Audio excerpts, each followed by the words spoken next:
इस वक्त की बड़ी खबर आपको बता रहे हैं। कांग्रेस अध्यक्ष मल्लिकार्जुन खड़गे अचानक बीमार पड़ गए हैं और उन्हें बुधवार सुबह बेंगलुरु के एक अस्पताल में भर्ती करवाया गया है। उनकी तबीयत बिगड़ने के बाद डॉक्टरों की टीम लगातार निगरानी कर रही है। अस्पताल में उनका फुल हेल्थ चेकअप किया जाएगा और रिपोर्ट आने के बाद ही उनकी स्थिति को लेकर पूरी जानकारी मिल पाएगी। नमस्कार, मैं हूं आपके साथ अरविंद। हिंदी की दो कहावतें, विनाश काले विपरीत बुद्धि, जाको दुख दरिद्र देनी, ताकि मत पहले हर लेनी। आज के राजनीतिक माहौल पर दोनों कहावतें पूरी तरह फिट बैठती हैं, रेलेवेंट नजर आती हैं। भगवा ब्रिगेड बीजेपी, मोदी भारत को कांग्रेस मुक्त भारत बनाने चले थे, मगर आज इनको अपने ही अस्तित्व की लड़ाई लड़नी पड़ रही है। अगर ये लोग वोट चोरी ना करते तो सत्ता में ना बैठे होते, कई राज्यों में इनकी सरकारें ना होती। आज इन पर यह नारा चस्पा हो चुका है और उत्तराखंड की वादियों से एक नया नारा उभरा है, पेपर चोर गद्दी छोड़। युवा परेशान है, बेरोजगार है, क्या करे, उसकी उम्र निकली जा रही है। मोदी ने तो प्रतिवर्ष 2 करोड़ नौकरी देने का वादा किया था, मगर ऐसा हो ना सका। झारखंड की कई माताएं बहनें दिल्ली के अंदर बर्तन साफ करने के लिए मजबूर हो जाती है। भाइयों बहनों, रोजगार आपको आपके प्रदेश में मिलना चाहिए कि नहीं मिलना चाहिए? आपके इलाके में मिलना चाहिए कि नहीं मिलना चाहिए? अगर उत्तर प्रदेश का विकास हुआ होता, जिस भूमि ने 8 प्रधानमंत्री दिए, 8 प्रधानमंत्री देने के बावजूद भी और बड़े बड़े दिग्गज लोग यहां से चुन करके आते हैं, उसके बावजूद भी यहां से लोगों को रोजी रोटी कमाने के लिए सैकड़ों मील दूर गुजरात तक जाना पड़ता है।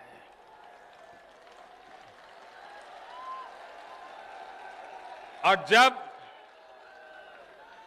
उत्तर प्रदेश का कोई बेटा कोई बेटी गुजरात आता है, ट्रेन में सफर करता है, तो उसकी मां उसे फोन करती है, बार बार टेलीफोन करती है कि बेटा कहां तक पहुंचे। वादे तो मोदी ने बहुत किए थे, किसानों की आय दोगुनी कर दूंगा, व्यापारी के पास व्यापार होगा, हमारे पास टैग होगा, हम टैग करेंगे, आत्मनिर्भर भारत बनेंगे। 11 साल निकल गए, अब फिर से उसी पुरानी शराब को नई बोतल में हमारे सामने पेश करने की कोशिश करने में लगे हैं, आत्मनिर्भर भारत बनाने का सपना बेचने में लगे हैं। तो दोस्तों, सपनों से कुछ नहीं होता, सपने तो मुंगेरी लाल भी देखा करता था, हसीन सपने। हमें एक मंत्र याद रखना है, और मैं तो चाहता हूं हर दुकान पे लिखा रहना चाहिए। मैं तो राज्य सरकार को भी कहूंगा, अभियान चलाइए, हर दुकान पे बोर्ड होना चाहिए, गर्व से कहो ये स्वदेशी है। मगर सपने पूरे ना हो, टूट जाए, बिखर जाए, तो सपनों का हम क्या करेंगे? कांग्रेस मुक्त भारत तो नहीं बन सका, मगर आज जो लोग सत्ता में बैठे हैं उन्हें सत्ता बचाने के लाले पड़ने लगे हैं, सिर्फ एक शख्स की वजह से।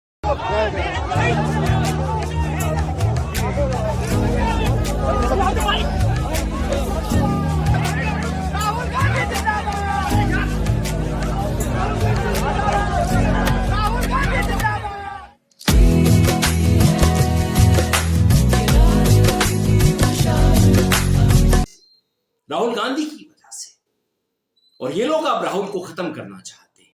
मैं राहुल गांधी की सुरक्षा को लेकर चिंतित हूं, असल में बहुत चिंतित हूं। क्या मुझे लगता है कि उनकी जिंदगी को खतरा है? हाँ, बिल्कुल लगता है। और इस आशंका पर बार बार मोहर लगाने का काम संघी भाजपाई कर रहे हैं। जिस आसानी से खुलेआम बीजेपी के एक प्रवक्ता ने टीवी पर कहा कि राहुल गांधी के सीने पर गोली मार दी जाएगी, क्या वो सुनकर चुप रहा जा सकता है?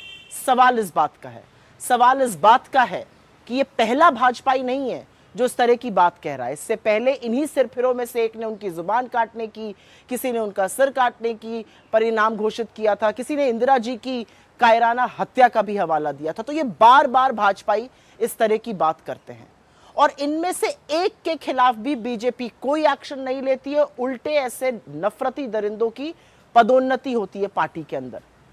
मुझे चिंता इसलिए है क्योंकि इन्हीं संघियों का ऐसा ही खूनी इतिहास है। इन्हीं की विचारधारा से प्रभावित होकर नाथूराम गोडसे ने गांधी को मारा था। मुझे चिंता इसलिए है क्योंकि ये कायर हिंसक है, ये सच के सामने टिक नहीं पाते हैं और टिक सकते भी नहीं हैं। मुझे चिंता इसलिए है क्योंकि जिन सुरक्षा एजेंसियों पर उनकी सुरक्षा की जिम्मेदारी है, वो उनकी सुरक्षा से संबंधित चिट्ठियां जो लिखी जा रही हैं वो बेधड़क लीक कर रहे हैं। मुझे चिंता इसलिए है क्योंकि बीजेपी आईटी सेल के ट्रोल राहुल गांधी के विदेशी दौरों के फोटो और वीडियो को सोशल मीडिया पर शेयर करके उनकी सुरक्षा के लिए बड़ा खतरा बार बार पैदा करते हैं। लेकिन मुझे सबसे ज्यादा चिंता इसलिए है क्योंकि राहुल गांधी ने इन लोगों की सबसे दुखती नब्ज पकड़ ली है और वो दुखती रग है वोट चोरी।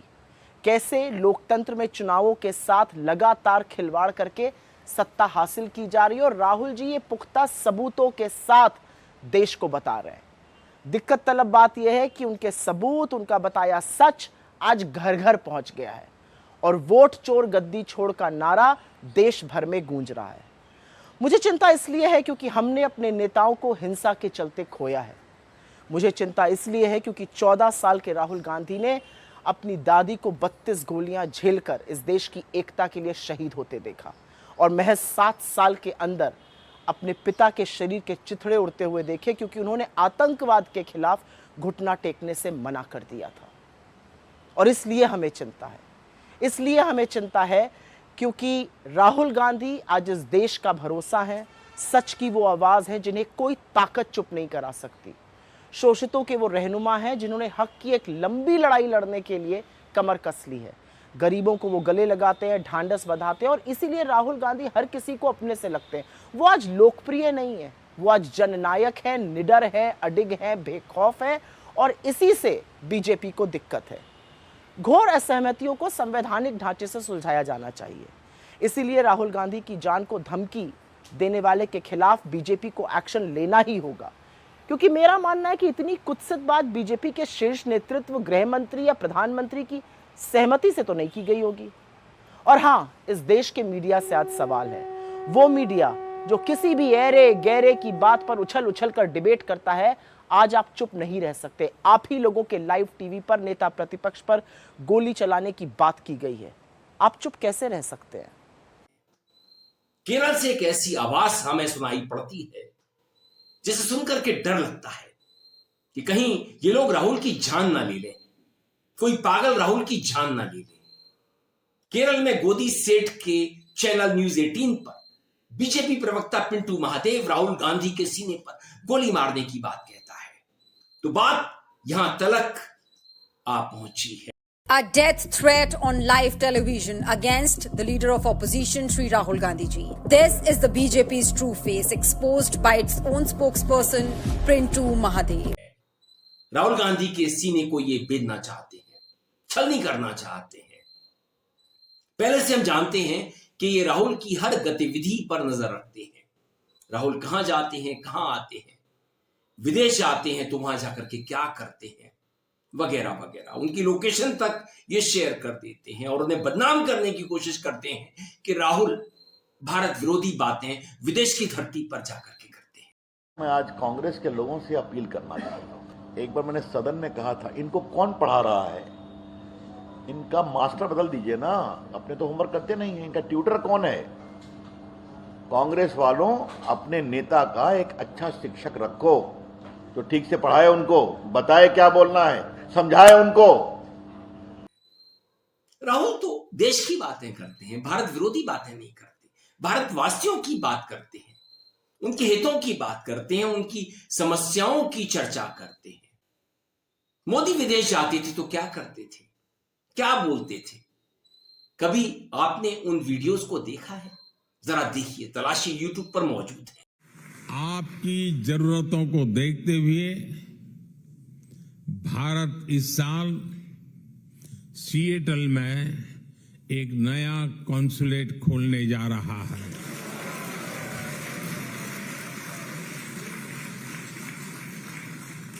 इतना ही नहीं, इसके अलावा भी अमेरिका के 2 और शहरों में भारतीय कॉन्सुलेट खोले जाएंगे।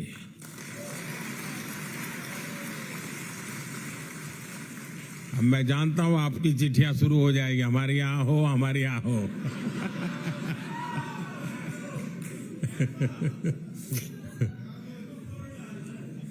देखिए शुरू हो गया।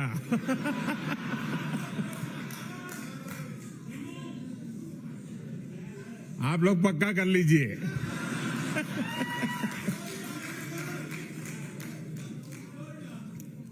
और एक बात अच्छा ये भी है कि अब अहमदाबाद और बेंगलुरु में भी अमेरिका के नए कॉन्सुलेट खुलने जा रहे हैं।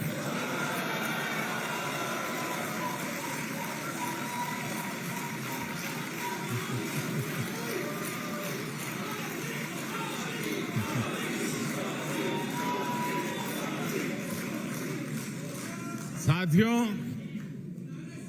आप में से बहुत से लोगों की H-1B वीजा के रिन्यू को लेकर भी लंबे अरसे से एक डिमांड थी। अब ये निर्णय लिया गया है कि H-1B वीजा को रिन्यू करने के लिए आपको अमेरिका से बाहर नहीं जाना पड़ेगा।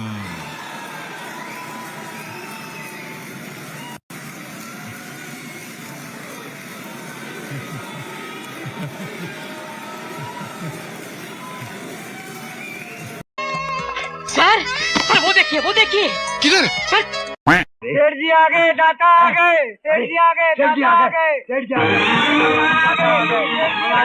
हमारे भगवान आ गए, सेठ जी की जय हो, सेठ जी की जय हो, हमारे भगवान आ गए, हमारे नमस्ते। अरे भाई कौन है ये? साक्षात हरिश्चंद्र का अवतार लगता है। सर वो देखो कितनी गोरी है। और वो ऐसे था, दूर से जब उनको आते देखा ना तो ऐसे लगा कि हमारा कोई बड़ा बाप टाइप कोई वहाँ से ऐसे चल के आ रहा है, और वो ऐसे लगा कि सब मेरा तो ब्लैकआउट हो गया था। मुझे इतना अच्छा लगा, आई कांट से एनीथिंग।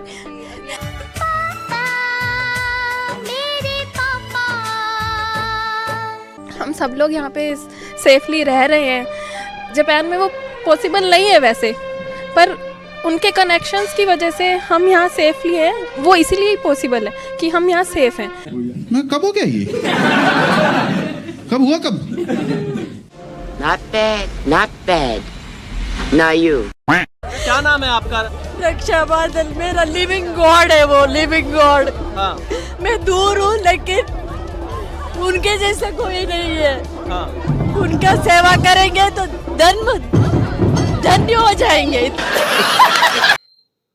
मगर राहुल को बदनाम करने की कोशिश की जाती है और आज राहुल की जान लेने की कोशिश की जा रही है। ऐसी बातें करी जा रही हैं, माहौल में ऐसा जहर घोला जा रहा है कि कोई पागल राहुल की जान ले ले, इसलिए कि राहुल इनकी आंखों की किरकिरी बन चुके हैं, गले की हड्डी बन चुके हैं।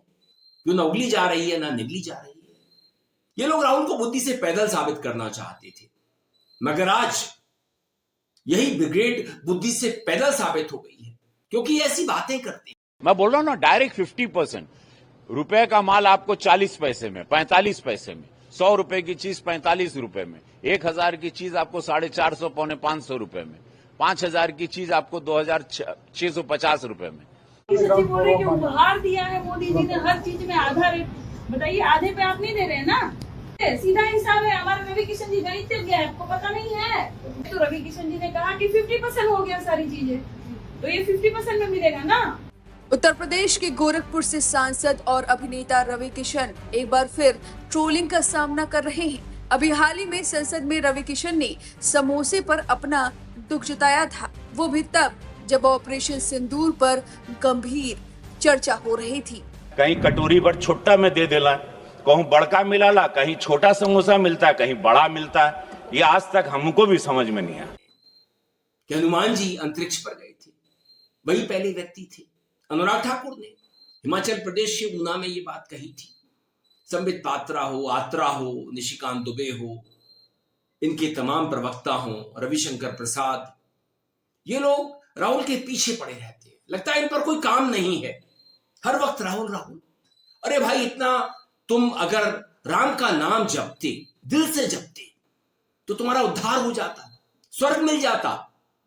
राहुल राहुल जपने से कुछ नहीं होगा, समस्याओं का निदान नहीं होगा, समस्याएं बढ़ेंगी।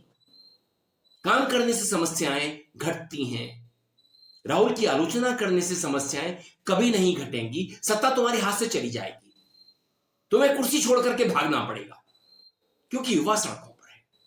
तुम हर एक आंदोलन को बदनाम कर देते हो, उसे किसी जिहाद से जोड़ देते हो। किसान आंदोलन में तुमने कह दिया कि ये खालिस्तानियों का आंदोलन है, इसमें खालिस्तानी शामिल है। युवाओं पर तुम आरोप लगा देते हो। जो कुछ लद्दाख में हुआ, क्यों हुआ, हमें कारण खोजने होंगे। सोनम वांगचुक जी को बदनाम करने से कुछ नहीं होगा, एक राष्ट्र प्रेमी को, एक देश प्रेमी को बदनाम करने से कुछ नहीं होगा, उनका पाकिस्तान और चीन कनेक्शन जोड़ने से कुछ नहीं होगा, क्योंकि सच्चाई तो सच्चाई रहेगी। आप उनको गन पॉइंट्स पे खड़े करके कहते हो तुम देशद्रोही हो, तुम पाकिस्तानी एजेंट हो, तुम चाइनीज एजेंट हो। उनके अपने नाकामियों को छुपाने के लिए कभी पाकिस्तान का रंग दे रहा है, कभी चाइना का रंग दे रहा है। ऐसे बेचारे नहते लोगों को वहाँ पे आके उसको गोली मारना, ये कहाँ का इंसाफ। पाकिस्तानी जो पीआईओ की बात की, जो अरेस्ट हुआ सर, वो यहाँ से वीडियोस भेज रहा था और सोनम वांगचुक के कांटेक्ट में था। सो क्या उस कन्वर्सेशन या इन्वेस्टिगेशन में ऐसा कुछ पता चला कि पाकिस्तान से इंस्ट्रक्शन आ रही थी? हमने एक पाकिस्तान पीआईओ भी पकड़ा था जो इनके साथ उनकी रिपोर्टिंग करके अक्रॉस भेज रहा था, उसके भी एक हमारे पास रिकॉर्ड है। हमारे पास इनकी जो विजिट्स हैं, जैसे पाकिस्तान में डॉन की इवेंट इन्होंने वहाँ पे जाके किया, उसके बाद बांग्लादेश में, तो ये सारा एक बहुत बड़ा क्वेश्चन मार्क है इनके ऊपर। इंटेलिजेंस थी तो तभी तो हमने डिप्लॉयमेंट की थी, अगर इंटेलिजेंस ना हो, हमें पता ना होता तो हम ऐसा तो नहीं होता कि नहीं करते। पाकिस्तान पीआईओ जो है यहाँ से, जिन्होंने अक्रॉस हमने देखा, जिन्होंने जो वीडियो भेजने वाले और उनके जो बाकी लिंक्स हैं, जो फॉरेन फंडिंग है, इस तरह के आरोप लगाए जा रहे हैं वे बेबुनियाद हैं। इस पूरी हिंसा के लिए गीतांजलि ने सीआरपीएफ को जिम्मेदार ठहराया है। इसके साथ ही सवाल खड़ा किया है कि अपने ही लोगों पर गोलियां क्यों चलाई गई। उन्होंने एक एक करके सभी आरोपों को खारिज करते हुए कहा, सरकार पिछले 4 साल से उन पर नजर बनाए हुए थी। सोनम की गिरफ्तारी के बाद से ही उनसे किसी तरह का कोई संपर्क नहीं हो पाया है। वांगचुक को कड़े राष्ट्रीय सुरक्षा कानून के तहत 48 घंटे से ज्यादा समय तक बिना किसी संपर्क के हिरासत में रखा गया है। अब हम कानूनी रास्ता अपनाएंगे। वहीं पाकिस्तानी लिंक के आरोपों पर उन्होंने कहा, सोनम वैज्ञानिक के तौर पर एक कार्यक्रम में शामिल होने गए थे। चीन या पाकिस्तान जाने वाला हर शख्स आतंकी नहीं हो सकता। पिछले चुनाव में उन्होंने खुद भी बीजेपी को ही वोट दिया था। हमें उम्मीद थी कि वह हमारी मांग को पूरी करेंगे और इसलिए सबने बीजेपी को वोट दिया था। बिना विधानसभा या फिर छठी सूची के कोई भी केंद्र शासित प्रदेश सुरक्षित नहीं रह सकता। पुलिस अधिकारी अगर वांगचुक के पाकिस्तान से लिंक होने की बात कह रहे हैं तो यह गृह मंत्रालय की बड़ी असफलता है। सत्यमेव जयते। तो मोदी जी, बेहतर होगा आप और आपके लोग समस्याओं पर नजर डालें, उनका अध्ययन करें।